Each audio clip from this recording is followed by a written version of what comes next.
స్వార్థంతో ఎవడో పెట్టిన పార్టీలు లాక్కొని దాని ముందు కిరాయికి తీసుకుని తర్వాత కొనుక్కొని తర్వాత వాడిని దింపేసి వచ్చిన పార్టీ అది.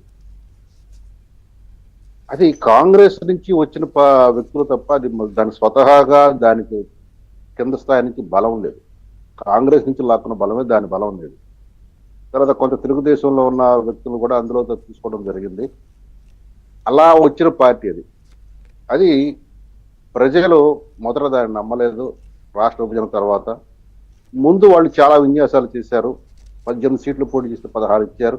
దాంతో వాళ్ళు మాది బలు పనుకున్నారు. 67 స్థానాలు ఇచ్చారు. తర్వాత ఇప్పుడు 150 ఇచ్చి ఇప్పుడు 11 కూర్చోబెట్టారు. ఇప్పుడు మనం గమనించాల్సింది ఏంటంటే జగన్ రెడ్డి అనేవాడు అసలు రాజకీయ నాయకుడే కాదు, కేవలం ఫక్తు వ్యాపారవేత్త. నాకేంటి నాకెంత అనే ఆలోచన తప్ప మీకేంటి మీ భవిష్యత్తు ఏంటి అనే ఆలోచన లేనివాడు. కాబట్టి అతను తన క్యాడర్ను దూరం చేసుకున్నాడు. 2019 ఎన్నికల తర్వాత వాలంటీర్లు పెట్టుకున్నాడు.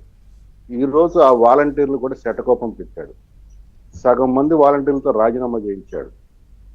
మిగతా సగం మందికి వాళ్ళ యొక్క దాన్ని కొనసాగించలేదు చివరి 3 నెలల్లో. సో వాళ్ళని ఆ రకంగా మోసం చేశాడు.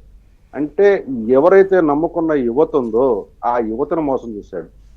తనని 2019 ఎన్నికల్లో ఎవరైతే గెలిపించారో క్యాడరు, ఆ క్యాడర్ని మోసం చేశాడు. తనతో ఎవరైతే కుటుంబ సభ్యులు కానీ బంధువులు కానీ మిత్రులు కానీ ఒక రాష్ట్ర స్థాయి నాయకత్వంగా ఉన్నారో వాళ్ళందరి యొక్క విశ్వాసాన్ని కోల్పోయాడు. అతి ముఖ్యంగా కుటుంబానికి సంబంధించి తల్లి, చెల్లి, బాబాయ్ ఇట్లా వరుసగా చూసుకుంటే బంధువులు, ఇక అతని యొక్క క్యారెక్టర్ ఏంటనేది మనం చెప్పక్కర్లేదు. అటువంటి వ్యక్తి ఈరోజు మీరు ఆవిర్భావ సభ జరుపుకుంటారని మీరు అంటున్నారు. కానీ ఆవిర్భావ సభ అనేది పెట్టింది ఎవరు? కె శివకుమార్. కె శివకుమార్ తెలుసు తన పార్టీ ఏ రోజు పుట్టిందో. ఇతనికేం తెలుసు? ఇతను ఆవిర్భావ సభ ఈ రోజు పెడుతున్నది అతను పెట్టిన పార్టీని కొనుక్కున్న రోజున, లేకపోతే ఆ పార్టీ ఆవిర్భవించిన రోజున? కాబట్టి వాళ్ళకి క్లారిటీ లేదు అక్కడ. ఇక మాకు వచ్చినప్పటికీ 14 మార్చి 2014న హైదరాబాద్ ఉమ్మడి రాజధాని అప్పుడు వేదికగా జనసేన పార్టీ ఆవిర్భావం జరిగింది.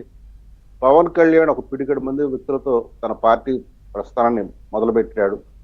ఈ రోజుకి ఏ రకంగా పడుతూ లేస్తూ ఎన్నో అవమానాలు ఎదుర్కొంటూ కూడా తను నిలబడి కలబడి ఒక రకంగా తిరిగి ఎదురొడ్డి దానికి తోడుగా జన సైనికులు కూడా యువత ఎంతో సాహసంగా పవన్ కళ్యాణ్ గారి వెనకాల ఆయన సిద్ధాంతాల వెనకాల నడవటం వలన ఈరోజు కూటమి ప్రభుత్వ ఏర్పాటులో కూడా అతను కీలక భాగస్వామ్యం అవటం, ఈరోజు మరలా జగన్ రెడ్డి పతనానికి ఒక కారకుడయ్యాడు. ఎందుకంటే శపథం చేసి మరి జగన్ రెడ్డిని ఇప్పటో సభలో చెప్పాడు, జగన్ అనే మహిషాసురాన్ని కొమ్ములు విరుస్తానన్నాడు ఆ రోజు.